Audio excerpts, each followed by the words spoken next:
భారత జాగృతి అధ్యక్షురాలు ఎమ్మెల్సీ కల్వకుంట్ల కవిత ఆంధ్రప్రదేశ్లో పర్యటిస్తున్నారు. డాక్టర్ బిఆర్ అంబేద్కర్ కోనసీమ జిల్లా పి గన్నవరం మండలం ముంగండలో ముత్యాలమ్మ ఆలయ పునర్ప్రతిష్ఠ కార్యక్రమంలో పాల్గొని ప్రత్యేక పూజలు చేశారు. అమ్మవారి దయతో ఆంధ్రప్రదేశ్, తెలంగాణ ప్రజలు సుఖ సంతోషాలతో వర్ధిల్లాలని, రెండు రాష్ట్రాలు అభివృద్ధిలో అగ్రగామిగా నిలవాలని ప్రార్థించారు. అమ్మవారి పునర్ప్రతిష్ఠాపన కార్యక్రమంలో పాల్గొనడం అదృష్టంగా భావిస్తున్నానన్నారు.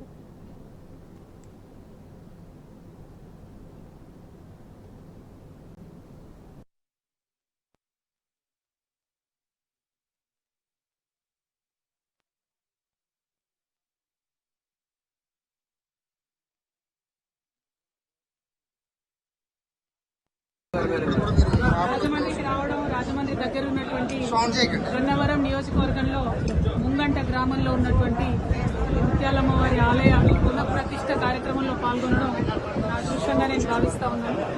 400 సంవత్సరాల పైచిలకు చరిత్ర ఉన్నటువంటి ఆలయంలో అమ్మవారిని దర్శించుకోవడం అన్నటువంటిది పూర్వజన్మ సుకృతం అనుకుంటా ఉన్నాను. ఈ ముంగంట ప్రాంత చరిత్ర మనందరికీ తెలిసిందే. ఎన్నో సంవత్సరాలుగా బ్రిటిష్ వారి ముందు కూడా తలవంచకుండా మన ఆంధ్ర పౌరుషాన్ని తెలియజేసినటువంటి గ్రామం, అటువంటి ప్రాంతం. మరి ఇక్కడి ప్రజలందరూ కూడా చాలా అద్భుతంగా ఆలయాన్ని పునఃప్రతిష్ఠ చేసుకొని అమ్మవారిని, మన సాంప్రదాయాల్ని నిలుపుకునే విధంగా చేస్తున్నటువంటి ప్రయత్నం తప్పకుండా ఈ గ్రామాన్నే కాకుండా యావత్ ఆంధ్రప్రదేశ్ రాష్ట్రాన్ని కూడా చక్కగా కాపాడుతుందని, అభివృద్ధి పదంలో ముత్యాలమ్మ వారు మన ఆంధ్రప్రదేశ్ రాష్ట్రాన్ని కూడా తీసుకెళ్లాలని చెప్పి మనస్ఫూర్తిగా ప్రార్థన చేస్తూ, మరి అమ్మవారి దయతో తెలంగాణ రాష్ట్రం బాగుండాలి, ఆంధ్ర రాష్ట్రం బాగుండాలని కోరుకుంటూ అందరూ చక్కగా ఉండాలి. ధన్యవాదాలు. ఇంత మంచి దర్శనానికి అవకాశం ఇచ్చినటువంటి ముంగంట గ్రామస్తులందరికీ ప్రత్యేకంగా ధన్యవాదాలు.